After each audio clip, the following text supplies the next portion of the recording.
Volvemos aquí en Semana en Vivo, estamos hablando sobre este escándalo de las chuzadas ilegales otra vez, exactamente, otra vez, que denunció la revista Semana, el portal de Semana, semana.com, donde se estableció que sí había una especie de fachada, un sitio, era como una especie de almorzadero, ¿no es verdad?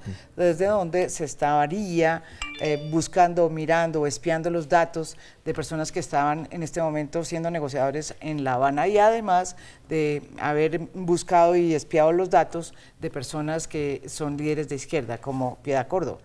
Estábamos hablando sobre esa similitud de escenarios, ¿no?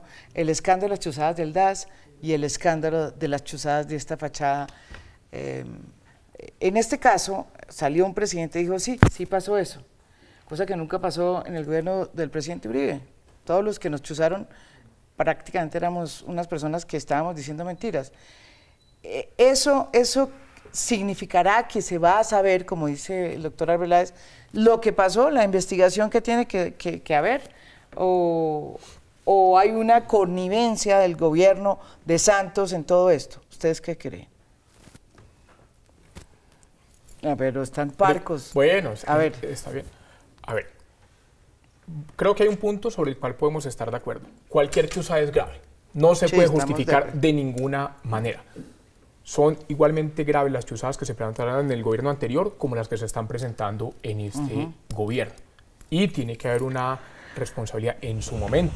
El gobierno Uribe salió, habló del tema de las chuzadas sabiendo que él mismo fue chuzado. Por eso todavía se sigue. Pero él las negó siempre. Pero, siempre. No, siempre. Las únicas que no negocian salieron las chuzadas. El presidente Uribe fue chuzado.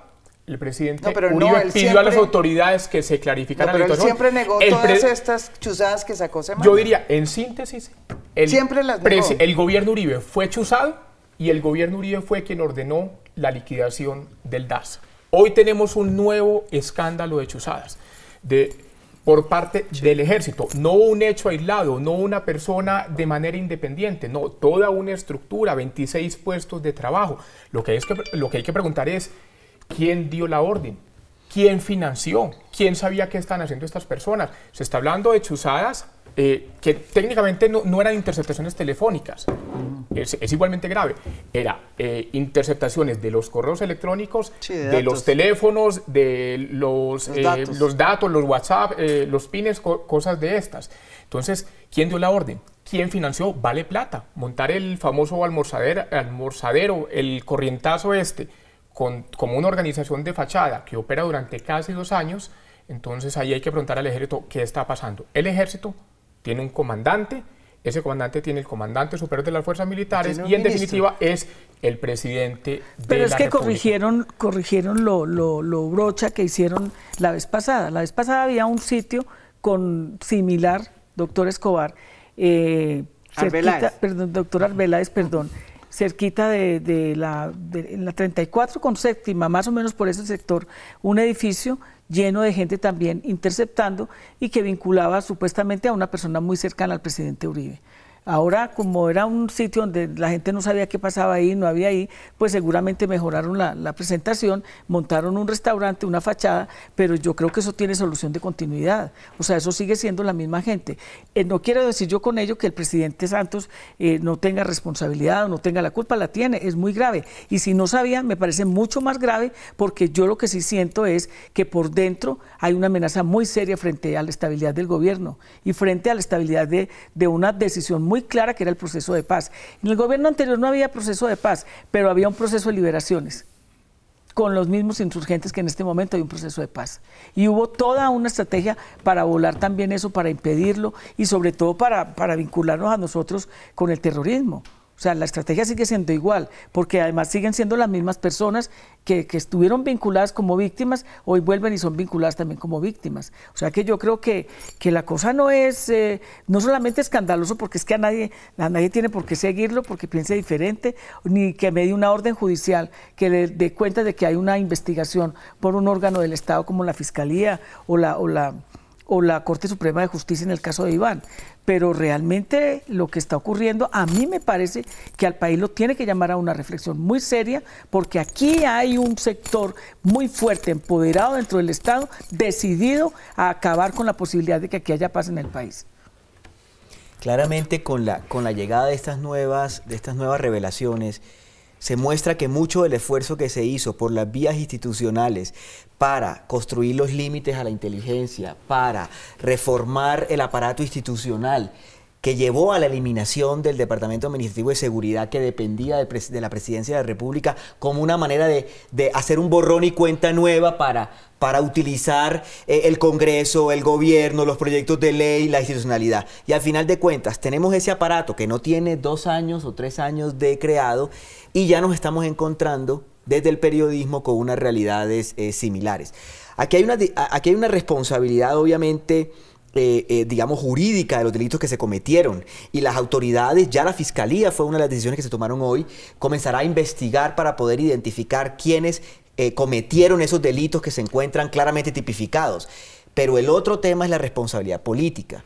Al país se le dijo que esto no iba a volver a pasar. Pero yo le digo y el otra país cosa. confió en que, estando en una nueva situación, íbamos a tener una manera diferente de hacer inteligencia. Yo creo en que un Estado tiene derecho a hacer inteligencia, pero también creo que la Constitución pone límites a esa inteligencia y pone contrapesos y vigilancia a esa inteligencia. Pero además hay una cosa, es que yo creo que, con perdón de Francisco, yo no creo que todo el mundo creyera que esa nueva ley de inteligencia iba a parar todos estos abusos y extralimitaciones. Entre otras cosas, el DAS no se acabó porque el presidente anterior considerara que había que acabarlo. Era tan grotesco todo lo que había pasado. Sus mismos miembros, como la señora que se voló para Panamá, como la que está en la cárcel, la señora Leal, como los capitanes que están en la cárcel, contaron muchas cosas de lo que se estaba haciendo, y muchos mercenarios como el que está en México. Entonces eso había que acabarlo de alguna manera. Lo que no acabaron de ninguna manera era el hecho de que no se puede seguir a la gente por la simple razón de que no piensa como uno, y que ese hecho de que piense como diferente se convierte en una amenaza. Tan es así que siguen siendo las mismas personas, sigue siendo la misma gente de la oposición a quien consideran como una amenaza. Y eso líguenlo con el tema de las amenazas de los rastrojos, de las águilas negras, de los montajes judiciales. Y otra ley que acaba de ser expedida por el Congreso, que le pone supuestamente límite a las movilizaciones, y que tranquilamente judicializan a una persona porque se moviliza en contra de una multinacional, por ejemplo. O sea, esto no es una cosa... Sí. Podemos recordar que esto pasó, creo que hace un año. La utilización de información que tenía que ver con el proceso de paz, que es secreta, que ni siquiera es del dominio público. Un poco volviendo a lo que dice Piedad, y es que hoy hay una coyuntura nueva, y es que parecería que todo esto apunta a torpedear el tema del proceso de paz. ¿Por qué aparece la figura del expresidente Uribe? Porque mucha gente se pregunta por qué y cómo llegó al Twitter del presidente Uribe las coordenadas de los guerrilleros que se estaban extrayendo del territorio nacional con rumbo a La Habana en ese instante, que eran secretas. No era la primera vez que le llegaba información secreta. ¿Eso cómo se entiende? ¿Tiene algo que ver una cosa con la otra? Es un poco por lo que la gente se pregunta, porque estamos hablando de todo esto es por eso, porque han llegado evidencias que el presidente Uribe tiene información que no tiene el dominio público y que es secreta. Doctora Arbeláez. En su momento el presidente Uribe dio las explicaciones de cómo habían llegado las coordenadas y cómo las divulgó en su cuenta de Twitter. ¿Y cómo fue que llegaron? Yo insisto sobre el siguiente. ¿Cómo llegaron? Se las dio un civil y él en su momento dio las explicaciones del caso. Sí, civil. Sí, bueno, sí, pero civil. No, pero a ver, vamos al tema de fondo. Pero ¿qué civil? Una parte del ejército que está bajo el mando del ministro de Defensa y bajo el mando del presidente de la República está haciendo inteligencia. Está haciendo inteligencia a la gente del proceso de paz, según se nos ha dicho, y a 400 personas más, porque se habla de cerca de 400 interceptaciones. Pero ¿cómo llega esa información a ese Twitter del presidente Uribe? Por eso estoy diciendo que un civil se lo dio, pero es que yo no quiero desviarme hacia ese lado. Hoy estamos, no, pero sí es importante porque es el gobierno Santos. O sea, es el proceso de paz. Es el gobierno Santos, son los muchachos del gobierno Santos, unos jóvenes del ejército, oficiales y suboficiales activos, quienes hoy están chuzando a los colombianos, a cerca de 400 personas, que están chuzando a la oposición. Señora Córdoba, usted es del Partido Liberal. El Partido Liberal es parte de la coalición de gobierno. Oposición del Centro Democrático. A mí me gustaría saber, en esos 400 personas que están siendo interceptadas, si allí hay dirigentes del Centro Democrático. Yo no tengo la menor idea de eso, porque es que yo jamás he estado en ese tipo de operaciones, ni lo pienso estar tampoco, porque soy respetuosa de la vida de los demás y del derecho que tiene la gente a que se le respete su intimidad y a que se le respete el derecho a la libre opción de pensamiento. Entonces jamás estaré en eso. Quiero aclararte, yo no hago parte ni de la directiva del Partido Liberal, independientemente de que haya sido militante del partido y de que no haya renunciado al partido, es otra cosa. Pero no es oposición al gobierno. Soy una dirigente de oposición izquierda. del Centro Democrático, que es el movimiento político de Uribe. Soy vocera de la Marcha Patriótica en este momento, que es un movimiento popular estigmatizado, donde han asesinado a sus dirigentes, donde les han hecho montajes judiciales, donde los han desaparecido, donde los han desplazado, que entre otras cosas es más o menos ser guía turística en el infierno. No es nada fácil la tarea. Y sí nos pone en contradicción profunda con el gobierno por sus políticas agrarias, por sus políticas mineroenergéticas, por sus políticas que tienen que ver precisamente con el control del orden público. Nos pone en contradicción frente y conceptualmente a términos que nos diferencian de las formas de gobierno. Pacho, ¿tenés? Sí, claramente aquí tenemos algo que... el surgimiento de una... No, es simplemente... reflejar que hay, digamos, en estos momentos dos tipos de oposiciones. Y esas oposiciones, unas tienen una continuidad que es precisamente la que está hablando Piedad Córdoba, una continuidad que viene de muchos años, una oposición que se descubrió que se miraba desde el punto de vista de las chuzadas, pero que ha tenido otro tipo de persecución.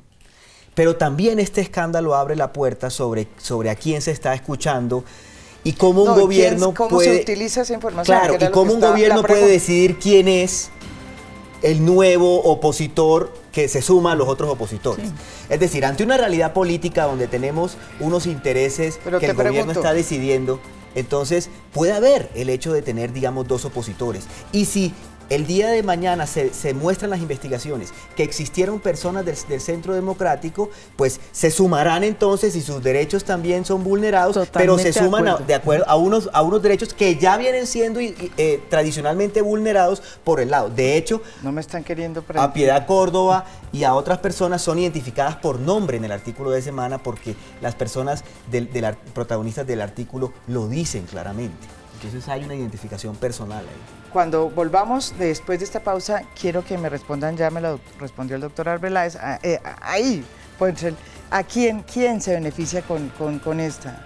¿Sí? ¿Quiénes son? O sea, porque ese es uno de las grandes discusiones que plantea este escándalo que ha denunciado Semana.com. Ya volvemos, no se vayan, estamos en Semana en Vivo.